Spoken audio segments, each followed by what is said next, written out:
Good morning. Good morning, my friends. How's everybody doing? Good morning. Okay, Google, stop playing. Nah. Forgot to pause the music. Forgot to stop. Man, I woke up and I saw something. What did you see? I saw birds. Oh, you saw birds? Yeah. I see snow. No. It's like No, you don't. towards the end of April. It always snows at the end of April. You know, okay, so I'm in denial of that it never does or It never always has does, or never every could. year. Like January, February. So the end of February is the end of winter. So March is summer for me. In my head, this is how I reconcile living For in Canada. 19 years. I know. No, but you always say and remind me on April the 27th, which was a big day in our lives. We got the marriage. We got married, and you said, did it snow on that day? The next day. The next day it snowed. So you remind me of that. So whenever you say when's our anniversary, I know that dead cold pat because it snowed the next day. So you remind me that it snows almost every April. And I'm like, no, it doesn't. Does it really? That doesn't help you remember when our anniversary is. No, because you tell it to me all the time. So I remember it. I remember we got married, and then I remember it snowed. No. Because I remember we had orange juice the next day. It was like the best orange juice. Might have had too much to drink, so maybe the orange juice. But I remember the orange juice tasted really good. And we were at a restaurant below the hotel. Is that where Oko was? No. The Bay Street Hotel? No. Where did we go? Not that restaurant. The day after. It was the day after. Yeah, it was. What do you call that? The party after? The after party? The morning? What do you call that in a wedding thing? Is that what everybody does, or we just did that? Lots of people go for brunch the next day. Brunch. Especially with your out-of-town guests. It's the thing, the social thing. Well, there you go. And we've been married how long? How long? Yeah, I know. We've been together since high school, off and on. Rocky road. How long have you been married? I would say since 2000 and I want to say 2004 or 3. I actually or just 2, told you or 1. earlier, but you were so busy interrupting 1884. me and talking that you wouldn't have noticed. Really? I did say it. Give me a hint. Is it in the 2000s? No, I said how many years we've been married. Oh, okay, but that doesn't give me the year. No. 2002. 2002. I was so close. No, you were 2 years away. Oh, that's not close. I think 5 years is in the range of close. You were close. Okay. It's been a joy to be married that long. I consider it joy, my friends. We did everything backwards, though. Did everything backwards. All right, so we're going to continue the joy of our marriage by doing our morning daily meditation. And you're going to... Oh, am I going to read today? I think I'm going to do our reading today. Yeah. Welcome, everybody, to our channel. Nice to see you. I can't see anybody. But you can write in the comments below and I can see those. All right. So we're going to talk about and meditate on, I think it's a good practice on just meditating on something in recovery, something in our marriage, something, how does it apply to my life and how can God teach me and show me certain things in my meditation throughout the day. So this one is titled Waiting. Waiting. So waiting was not my expertise at any level. Very, very impulsive John Ruby. Little John Ruby was very impulsive. Got himself into lots of trouble. Are you good at waiting now?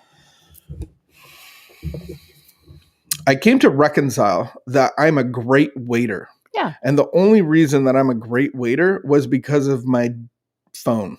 Oh. And so I remember you used to pick me up from work and I work at a rehab center. And so there's always loose ends. And sometimes I would make you wait there for like half an hour and you'd be like, ugh. No, not usually. Because no one likes, you're okay. No, you're not like that. But it's frustrating to make somebody wait. So then when the roles were reversed, I would wait for you and you worked at a building where there was a loop and I would always go there because if you were, I could wait 3 minutes. Otherwise, I would get told to move along. Very busy. And so it's very inconvenient. And so you would come down super late, like in 10 minutes. And I'd be like, ugh. But then on the backside of your other building, there was a parking spot and I could just wait there. And I realized like man, I've changed so much. So now I'm addicted to my phone and waiting's no big deal anymore. No, but in the last little while, I found like, especially COVID has really helped my waiting. I don't know what I'm waiting for. Like, I'm pretty convinced normal isn't what I'm waiting for. So we're just waiting. And then It's in true. ministry and then in recovery, you're just waiting for things to, like, man, I'm just waiting for, so that I don't react in this type of way when this happens. I keep reacting like that. I'm waiting for God to take that away. Like, God, like, please. And then God's like, no, it benefits so many people when you react like that. Anyway, all right, let's do our reading of waiting. Okay. Waiting. Wait. If the time is not right, the way is not clear, the answer or decision not consistent, wait. We may feel a sense of urgency. We may want to resolve the issue by doing something, anything now. But that action is not in our best interest, or may not be in our best interest. Living with confusion or unsolved problems is difficult. It is easy to resolve things, but making a decision too soon or doing something before it's time means we may have to go back and redo it. If the time is not right, wait. If the way is not clear, do not plunge forward. If the answer or decision feels muddy, wait. In this new way of life, there is a guiding force. We do not have to move too soon or move out of harmony. Waiting is an action, a positive, forceful action. Often, waiting is a God guided action, one with as much power as a decision, and more power than an urgent, ill timed decision.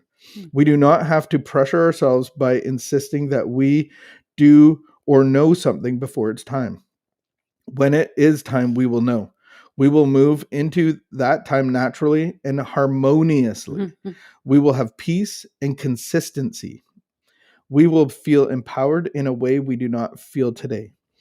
Deal with panic, the urgency, the fear. Do not let them control or dictate decisions. Waiting isn't easy. It isn't fun, but waiting is often necessary to get what we want. It is not dead time. It is not downtime. The answer will come, the power will come, the time will come, and it will be all right. Today, I wait.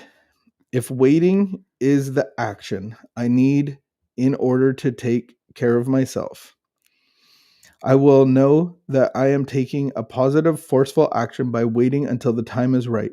God, help me let go of my fear, urgency, and panic. Help me learn the art of waiting until the time is right. Help me learn timing. Amen.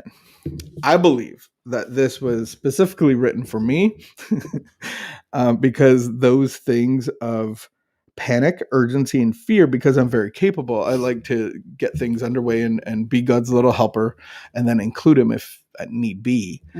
But the reality is that's my will because I'm not a good waiter. Like naturally, I'm horrible at waiting and I just need to get things done. Like let's move things along. And I remember when I first got sober and then into ministry of recovery and doing the work of God.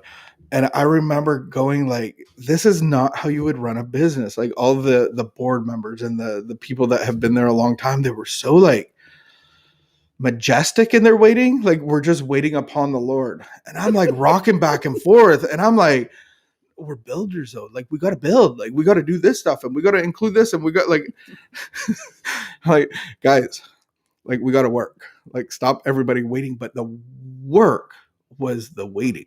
And it was like the way they showed me the calm, present working, because the way I work, I need a break from. It's like this intensity where I have to get the work done. And it's like, that's the principles that I would carry from my old life into the new life, because truck driving, you get the work done.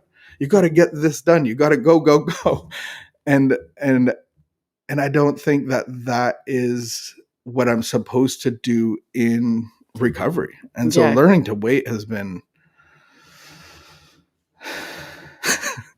because then you need a break, and that we can't live like that. We can't live like in such a way that we need a break, or that we need an escape from our life, or that we can't function without a vacation. We have to live present and patient, and be able to create. I think for me, the significant thing that I can identify with right now is I need to create moments of that joy, like within the waiting. Well, and you nailed it when you brought up the intensity, but the opposite of that is consistency. So do I have a consistent pace in my life? Do I have peace in my life? Or am I like, I don't think panic necessarily, or urgency or fear are bad. It's, am I reacting to them? Am I pushing? Am I opening doors? Am I, working? Am I reacting to those things? Those things crop up, and then I can go, I'm not near God. And I love your example. Oh, what a vivid picture of a clear crystal pond or a lake, and you can see the little minnows, and then you put your foot in, and the big cloud of mud comes up and it murks the water. It murks, it dirties, it clouds. What's the word I'm looking for? All of those. It murks the water, and you don't see clearly. And that's what we do with God. God's always there like the water, but we cloud it up with fear. What were the things? Urgency and panic. Man, if you're waiting today, shout it out and say, I need to wait.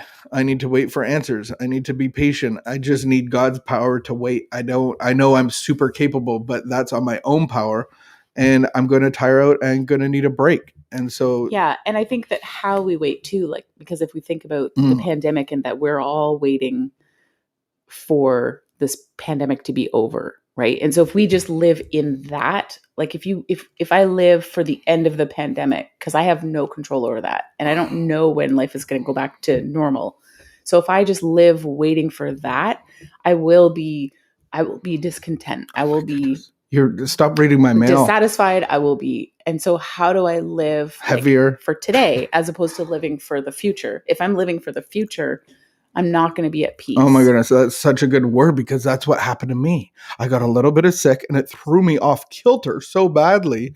And then the lockdown, and I'm just like, when do I get back to my meetings? When do I get back to the, so then I took the break, and I didn't work out. I overate. We're watching movies every night. Oh my goodness. Stop this. I'm so convicted. Yeah. But for right now, like we're doing, I struggle sometimes to get up in the morning, but I'm currently quite content with my pattern, with my pace. I wake up naturally between 7:30 and 8. And 10. And then, no, I never sleep in that late. I'm kidding. Not everybody in my home is happy with the way that I'm living. It was a joke. For right now, I don't have a job. And for right now, I'm getting things done that I need to get done. And so if I'm getting out of bed between 7:30 and 8, as opposed to like feeling frustrated with myself all the time, I'm like, maybe that's what time I need to get up. So I don't know. I feel like for right now, peace and consistency is really a goal as opposed to like normalcy.